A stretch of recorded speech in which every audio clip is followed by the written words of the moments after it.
సంచలనం సృష్టించిన 2 ఏళ్ల బాలుడి హత్య కేసును పోలీసులు ఛేదించారు. బాలుడి తల్లి తన ప్రియుడితో కలిసి కుమారుడిని హత్య చేసినట్లు దర్యాప్తులో తేలడంతో 2 నిందితులను అరెస్ట్ చేశారు. తమ అక్రమ సంబంధానికి బాలుడు అడ్డుగా ఉన్నాడనే కారణంతో ముందస్తు కుట్ర పన్ని హత్య చేసినట్లు పోలీసులు వెల్లడించారు. కేసుకు సంబంధించిన పూర్తి వివరాలను జవహర్ నగర్ ఏసీపీ చక్రపాణి వెల్లడించారు.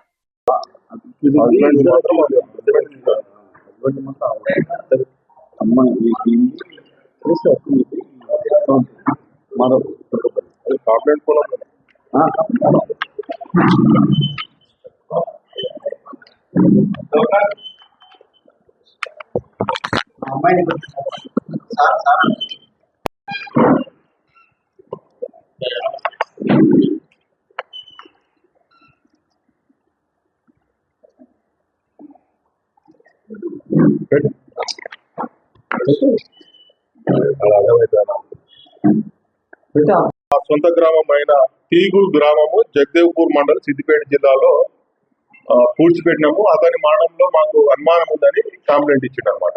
ఎవరి మీద? సొంత భార్య మీద, చనిపోయిన బాబు ఉన్నాడు కదా తల్లి మీద, ఆ బాబు తల్లి మీదనే సొంత భార్య మీద ఇచ్చిండు అనమాట.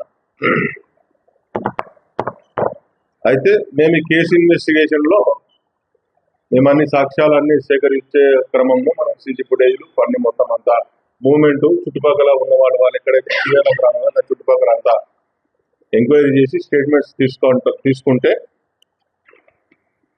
ఇతని భార్య రంగా జ్యోతికి మరియు మొగిళ్ళ నవీన్ అనే వీళ్ళిద్దరికి స్కూల్ ఏజ్ నుంచే వీళ్ళకు లవ్ మరియు అక్రమ సంబంధం ఉంది. మ్యారేజ్ తర్వాత కూడా అక్రమ సంబంధం కంటిన్యూ అయింది. ఈ మొగిళ్ళ నవీన్ విలేజ్ తుర్కపల్లి గ్రామము, మాదాపురం, తుర్కపల్లి మండలం, యాదాద్రి భువనగిరి జిల్లా. వీళ్ళిద్దరికి అక్రమ సంబంధం ఉంది. అక్రమ సంబంధం మోటివ్ ఏంటంటే కేసులో వీళ్ళ అక్రమ సంబంధానికి పిల్లోడు అడ్డం ఉన్నాడు అని చెప్పేసి అతన్ని కొట్టి మరియు గొంతు నులిమి చంపినట్లు మా విచారణలో తేలింది.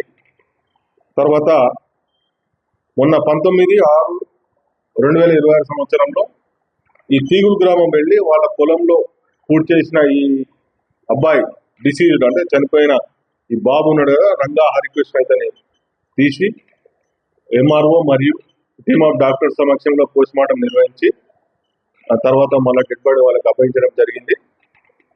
తర్వాత వాళ్ళిద్దరిని ఈరోజు వాళ్ళని కస్టడీలోకి తీసుకొని మేము కోర్టు ముందు హాజరు పెడుతున్నాము. వాళ్ళు కూడా ఒప్పుకున్నారు, ఇద్దరు మేమే చంపామని చెప్పేసి మా అక్రమ సంబంధానికి అడ్డొస్తున్నాడు అనే కారణంతో మెయిన్ మోటివ్ అదే ఉంది. అతన్ని చంపినట్లు మాకు ఒప్పుకున్నారు. వాళ్ళ కన్ఫెషన్ అంతా రికార్డ్ చేసి మొత్తం సాక్ష్యాధారాలన్నీ సేకరించి చుట్టుపక్కల ఉన్న విట్నెస్లు, వాళ్ళ ఇంటి పక్కన ఉన్న విట్నెస్లు, సీడీ ఫుటేజ్లు, ఫోటోస్ అన్ని కలెక్ట్ చేసి వాళ్ళ సీడీఆర్స్ అన్ని కలెక్ట్ చేసి వాళ్ళ సాక్ష్యాధారాలను సేకరించి వాళ్ళ కోర్టు ముందర ఈరోజు ఈవినింగ్ ప్రొడ్యూస్ చేస్తాం. రిపోర్ట్ వచ్చిన తర్వాత కేసు ఫైనల్ గా ఛార్జ్ షీట్ వేసి వాళ్ళకు ట్రయల్ చేయిస్తాం. 13th రోజు మాకు కాంప్లైంట్ వచ్చింది. కాంప్లైంట్ పేరు రంగస్వామి, ఆయన 33 years. ఈయన ఉండేది ఎక్కడంటే ఈడెన్ గార్డెన్స్ చిరేల విలేజ్ లో ఉంటాడు. ఈయన క్యాబ్ డ్రైవర్ గా పనిచేస్తాడు.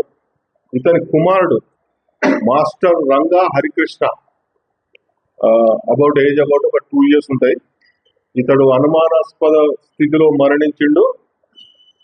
29/5/2026 రోజు చనిపోయిండని ఇతని తల్లి రంగా జ్యోతి అంటే మంచం మీద నుంచి పడిపోతే హాస్పిటల్కి తీసుకెళ్తే వచ్చి మనకు కంప్లైంట్ ఇచ్చిండు.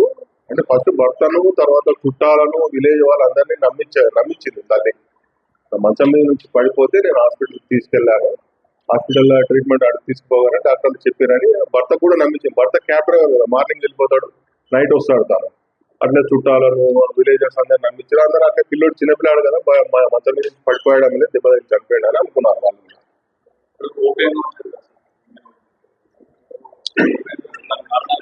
అయితే భర్తకు అనుమానం వచ్చింది.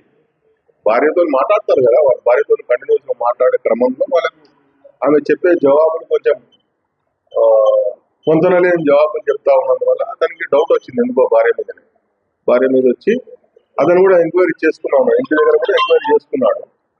ఎంక్వైరీ చేసుకుంటా ఉంటే ఇట్లా ఎవరో గుర్తులేని వ్యక్తి కూడా మీ ఇంటికి వచ్చిపోతా ఉంటాడని చెప్పిన ద్వారా అనుమానం ద్వారా అతను వచ్చి కంప్లైంట్ ఇచ్చాడు. ఆ కంప్లైంట్ మీదనే మనం కేసు రిజిస్టర్ చేస్తాం. అన్ని మొత్తం సాక్ష్యాధారాలు సేకరించేస్తే ఇది వాస్తవం పలానా వ్యక్తి ఒప్పుకున్నాడని తెలిసి అతన్ని కూడా తీసుకొని వచ్చేసి అడిగితే మనం విచారణకు తెలిసి వాళ్ళు ఒప్పుకున్నారు. ఆ తర్వాత పోస్ట్ మార్టం వాళ్ళు పూర్తి చేసారు. యాక్చువల్గా మనం కాల్ చేసింటే మనకు ఎవిడెన్స్ ఉండకపోయేది. పూర్తి చేసారు కాబట్టి వాళ్ళ పొలంలో సొంతమూరు తీసుకెళ్లి పూర్తి చేసారు. వాళ్ళని తీసుకొచ్చి ఎగ్జిబిషన్ చేసి team of doctors plus MRO సమక్షంలో పోస్ట్ మార్టం. ఇది 1996 చేసినాం. అది యాక్చువల్గా 29/5 చనిపోయింది ఆ పిల్లాడు. అంటే దాదాపుగా నీకు 20 days తర్వాత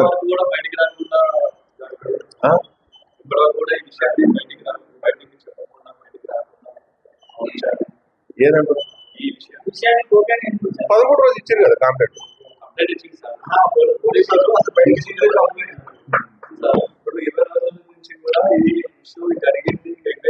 మాకు 13 రోజులు కదా వచ్చింది కంప్లైంట్. మాకు వచ్చింది 13 రోజులు. లేదు గ్యాప్ వచ్చింది అంటున్నారా 13 నుంచి 19 వరకు అంటున్నా. ఇప్పుడు ఏంటంటే మధ్యలో హాలిడేస్ వచ్చినాయి. మనకి ఎగ్జిబిషన్ చేయాలంటే మనం రిక్వెస్ట్ పెట్టాలి. ఎంఆర్ఓ రావాలి, టీమ్ ఆఫ్ డాక్టర్ని అలాట్ చేయాలి, డిమాండ్ వచ్చుకో అది చేయాలి. కాబట్టి అది రానంత వరకు మనం చేయలేము కదా. కంపల్సరీ వాళ్ళని అలాట్ చేయాలి, టీమ్ ఆఫ్ డాక్టర్స్ చేయాలి, తర్వాత ఎంఆర్ఓ కూడా రావాలి. అందుకోసమని మనకు వాళ్ళు ఇచ్చిన డేట్ ప్రకారం చేస్తాం. మనదేం డేట్ ఉంది ఇప్పుడంటే ఇప్పుడు చేసేస్తాం మేము కాదు కదా. ప్రొసీజర్ మనకు దట్ ఈస్ ప్రొసీజర్ ఉంటుంది. ఆ ప్రొసీజర్ ప్రకారం చేయాలి, మనం చేయలేము కదా. మేమే 24 hours అవైలబుల్ కదా. ఓకేనా?